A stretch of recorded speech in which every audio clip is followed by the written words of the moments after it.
Itong resort sa Antique offers a pure tropical vibes and a stunning sunset view kaya dapat nasa bucket list mo to lalo na this upcoming summer season. Ganto kasi yan! This is Tingib Beach Resort na matatagpuan sa Barangay Tingib, Pandan, Antique. Mula highway dun banda sa may Pandan Hospital, liko ka lang sa Pandan Libertad Road at dire-diretso naman na yan sa Barangay Tingib right after Barangay Magaba. May makikita kang signage sa kalsada papasok sa Tingib Beach Resort kaya paniguradong hindi ka maliligaw. May tatlong option para ma-enjoy mo ang Tingib Beach Resort. Una, mag-rent ng cottage worth 500 pesos. Next option is mag-dine in sa in-house resto while enjoying the view.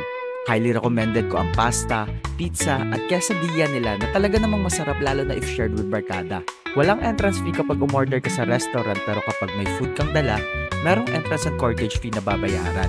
Last option is to book an overnight stay kung saan meron silang fun room worth 1,200 pesos per night for 2 packs at itong aircon room with CR na in-avail namin worth 2,500 pesos good for 2. Actually, malaki ang AC room nila at kung sakaling madami kayo, need mag-pay ng additional per packs. Dagdag ko rin na IG-worthy lahat ng area dito sa Tingib Beach Resort at mas nagiging dramatic at cinematic pang experience during golden hour. Damn! Itong sunset for sure ang isa sa mga dahilan kung bakit babalik-balikan mo tong lugar. A great way to set the mood para mag-chill sa gabi kasi meron ditong acoustic sessions every Friday, Saturday, and Sunday, making this a highly suggested go-to spot in Antique for that needed relaxation and escape.